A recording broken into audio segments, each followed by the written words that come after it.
மறவாத நினைவாக இன்றைய இறை மன்னா. அன்பிற்குரியவர்களே, ஆண்டவர் இயேசு கிறிஸ்துவின் இறையாசீரும் பணிவுடன் கூடிய அன்பான வணக்கங்களும். லூக்கா நற்செய்தி 6வது அதிகாரம் 12 முதல் 19 முடிய உள்ள இறை வார்த்தைகள் இன்றைய நற்செய்தி வாசகமாக நமக்கு கொடுக்கப்பட்டிருக்கிறது. இவ்வாசகத்தின் மைய கருத்தாக ஒரு செயலை செய்வதற்கு முன்பு நாம் என்ன செய்ய வேண்டும் என்பதை பற்றியும், கடவுளுக்கும் மற்றவர்களுக்கும் எதை கொடுக்க வேண்டும் என்பதை பற்றியும் நமக்கு தெளிவாக எடுத்துரைக்கிறது. இயேசு வேண்டுவதற்காக மலைக்கு போனார் என்ற முதல் பகுதியானது நாம் கடவுளுக்கு கொடுக்க வேண்டியதை பற்றியும், இயேசு அவர்களுடன் இறங்கி வந்து சமவெளியில் நின்றார் என்ற 2வது பகுதி நாம் மற்றவர்களுக்கு கொடுக்க வேண்டியதை பற்றியும் விளக்குகிறது. இவ்விரண்டு பகுதியிலும் கொடுக்க வேண்டியவற்றில் பொதுவாக இருப்பது நமது நேரம்தான். முதலில் கடவுளுக்கு நேரம் கொடுப்பது, அக்கொடுத்தலினால் பெற்றுக்கொண்ட ஆசீர்வாதத்தை மற்றவர்களுக்கு கொடுப்பது. ஆனால் இந்த நேரங்கள் கொடுக்க கொடுக்க நமக்கு ஆசீர்வாதங்களாகவும் புண்ணியங்களாகவும் மாறுகிறது. தங்கம் நாட்களாக மதிப்பு கூடுகிறது.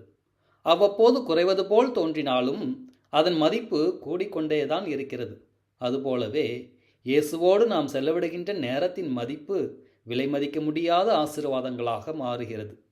அவ்வப்போது நாம் அந்நேர துன்ப சோர்வுகளால் தோய்வடைந்து போனாலும் அவருடன் செலவிடும் நேரத்திற்கு மதிப்பு அளவிட முடியாததாக இருக்கிறது. அவ்வாறு பெற்றுக்கொண்ட ஆசீர்வாதத்தை மற்றவர்களுக்கு செலவிடுகின்ற போது இன்னும் பல மடங்கு நமது ஆசீர்வாதங்கள் கூடுகின்றன. நமக்கு என்று சொன்னால் நம்மை சார்ந்தவர்களுக்கு, நமது குடும்ப உறுப்பினர்களுக்கு, பிள்ளைகளுக்கு, உற்றார் உறவினர்களுக்கு என அனைவருக்குமாக நாம் பெற்றுத்தருகிறோம். 2வது சிந்தனையாக கடவுளுக்கு நம்மேல் அதிகாரம் உண்டு என்பதுதான். இந்த அதிகாரம் என்பது சர்வாதிகாரம் போன்றல்ல, மாறாக உரிமையோடு கூடிய அன்பின் அதிகாரம். உதாரணமாக தாய் தந்தைக்கு தங்களது பிள்ளைகள் மீது உள்ள உரிமை அதிகாரம் போன்றது. இன்றைய வாசகத்தில் இயேசு 12 தேர்ந்தெடுத்து திருத்தூதர் என்று பெயரிட்டார் என்பதை வாசிக்கிறோம்.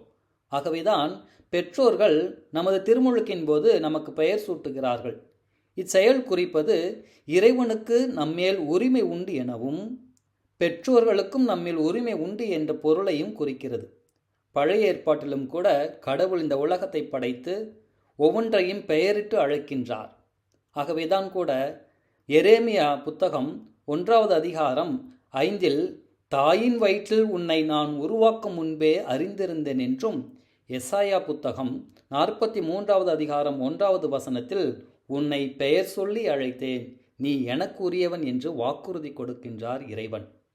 ஆம், நாம் இயேசுவுக்குரியவர்கள்.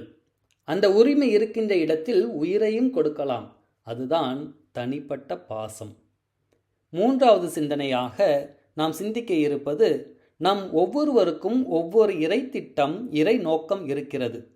திருமுழுக்கு பெறுவதால் கிறிஸ்துவின் குடும்ப உறுப்பினர்களாக, திரு அவையின் ஒரு அங்கத்தினர்களாக மாறுகிறோம். ஒவ்வொருவருக்குமே அவ்வங்கத்தில் ஒரு பொறுப்பு உண்டு. ஆனால் அதனின்னும் மேலாக ஒரு சிலருக்கு தனிப்பட்ட சிறப்பு இறை நோக்கங்களும் உண்டு. இன்றைய நற்செய்தியில் இயேசு தம் சீடர்களை தம்மிடம் கூப்பிட்டு அவர்களுள் 12 தேர்ந்தெடுத்து அவர்களுக்கு திருத்தூதர் என்று பெயரிட்டார் என்றிருப்பதை நாம் வாசிக்கிறோம். திருத்தூதர் என்பவரின் பணி நற்செய்தியை அறிவிப்பது. The one who is sent. இயேசுவின் பெயரால் நற்செய்தியை போதிக்க அனுப்பப்பட்டவர்கள். ஆனால் சீடர்கள் என்பவர்களோ குருவிடமிருந்து கற்றுக்கொள்பவர்கள், பயிற்சி பாசறையிலிருந்து பயிற்சி எடுப்பவர்கள். திருத்தூதர் என்பவரின் விளக்கம் the direct eyewitness of Jesus. இயேசுவோடு வாழ்ந்து அவர் செய்த இறைப்பணிகளை கண்கூடாக கண்டு சான்று பகர்பவர்கள். அந்த பின்னணியில்தான் யூதாஸ் இஸ்காரியோத்தின் மறைவுக்கு பிறகு மத்தியா என்பவர் திருத்தூதராக தேர்ந்தெடுக்கப்படுகிறார். ஆனால் சீடர்கள் என்பவர்கள் குருவிடம் கற்றுக்கொண்ட பிறகு அதனை மற்றவர்களுக்கு கற்றுக் கொடுத்து தனக்கு கீழ் இன்னும் பல்வேறு சீடர்களை கொண்டிருக்கலாம். அவ்வகையில் பொதுநிலையினர் அனைவருமே இயேசுவின் சீடர்கள்தான். அதனை எசாயா புத்தகம் 43வது அதிகாரம் 1வது வசனத்தோடு ஒப்பிட்டு பார்க்கலாம்.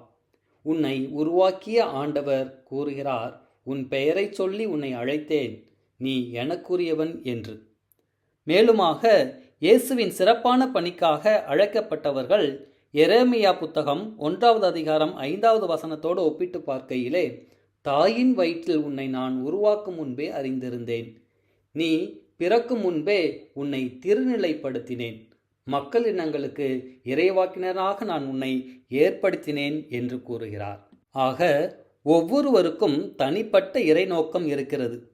நம் ஒவ்வொருவருக்குமான இறைநோக்கம் என்ன என்பதை நாம் அறிய முற்பட வேண்டாமா? அதற்குத்தான் திரு அவை, பக்த சபைகள், அன்பியங்கள், மறைக்கல்வி பணியாளர்கள், ஆலய பராமரிப்பு பணியாளர்கள், பங்கு பேரவை உறுப்பினர்கள், மேலும் பல்வேறு இறை காரியங்களில் ஈடுபடுவது என வாய்ப்பினை ஏற்படுத்தி கொடுக்கிறது. அன்பிற்குரியவர்களே, இவற்றில் ஏதேனும் ஒன்றில் நீங்கள் இருக்கின்றீர்களா? அவற்றில் இருந்தீர்கள் என்றால் மனமார வாழ்த்துக்கள். இல்லை என்றால் இறைவன் இன்று நம் ஒவ்வொருவரையும் சீடர்களாக இருக்க அழைக்கின்றார். நமக்கான இறைத்திட்டம், இறைநோக்கம் அறிந்து அவருக்காக நேரம் கொடுக்க நமக்கு அழைப்பு விடுக்கின்றார். செல்வோம், பங்கு காரியங்களில் ஏதேனும் ஒன்றில் இணைந்து இயேசுவின் சீடர்களுக்குரிய பணியை செய்வதில் நாம் பெருமை கொள்வோம். ஆனால் அப்பணியானது மற்றவர்களின் மீது ஆளுமையை வெளிப்படுத்த அல்ல, மாறாக அன்பு பணியாளர்களாக ஒருங்கிணைந்து பங்குகுருவோடு ஒன்றுபட்டு ஒத்துழைத்து பணியாற்றுவதையே நம் இறைவன் விரும்புகிறார். பணியாற்றுவது என்று சொல்கையில் இன்றைய நற்செய்தியின் 2வது பகுதியின் தொடக்கத்திலே இயேசு அவர்களுடன் இறங்கி வந்து என்று வாசிக்கிறோம். நாம் மற்றவர்களுக்கு இயேசுவின் பெயரில் பணியை செய்கின்ற போது இயேசுவையும் நம்மோடு அழைத்து செல்கிறோம். ஆகவேதான் திருத்தந்தை பிரான்சிஸ் அவர்கள் have the smile of Jesus என்று மற்றவர்களுக்கு இறைப்பணியாற்றுகின்ற போது இயேசுவின் புன்சிரிப்போடு பணியாற்றுங்கள், இயேசுவின் முகத்தை மற்றவர்களுக்கு காண்பியுங்கள் என்று சொல்கிறார். அன்பிற்குரியவர்களே, ஒவ்வொரு நாளும் ஆண்டவர் இயேசு கிறிஸ்து திருப்பலியிலே திருவிருந்தின் வழியாக நம்முடைய உள்ளத்தை நாடி வருகின்றார். நாம் எத்துணை பாக்கியம் பெற்றவர்கள், நாம் எத்துணை பேறு பெற்றவர்கள், நாம் எத்துணை ஆசீர்வாதம் மிக்கவர்களாக இருக்கிறோம். இன்றைய நாளிலே சிறப்பாக ஆண்டவர் இயேசு கிறிஸ்துவை நம்முடைய நாவிலே வாங்குகின்ற பொழுது, தெய்வமே எனக்கு கற்பியும், உமது இறை சித்தம், உமது இறை நோக்கம் என்னுடைய வாழ்விலே செயல்படுத்துவதற்கு என்னை ஏற்றுக்கொள்ளும், எனக்கு அறிவுறுத்தும் என்று சொல்லி இன்றைய நாளில் முடிந்தவரை ஆண்டவருடைய இறை சித்தத்தை, ஆண்டவருடைய இறை நோக்கத்தை நம்முடைய செயல்பாடுகளிலே பணியாற்ற ஆண்டவருடைய கிருபையை நாடுவோம்.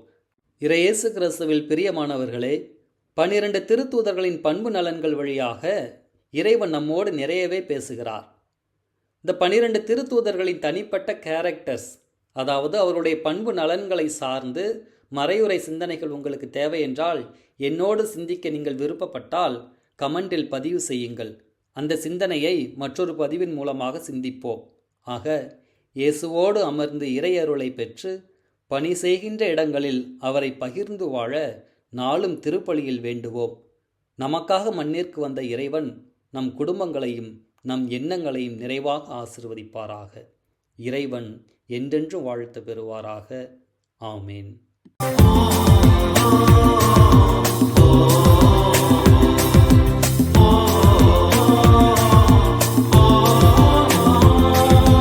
அளவில அன்பினால் அகிலம் வென்றவரை ஆடையை அணிந்திட அவரில்லம் வருவோம். வளமில்ல வாழ்வினில் வசந்தம் பெருகிடவே நினைவெல்லாம் இறைவனை நிறைத்திட வருவோம்.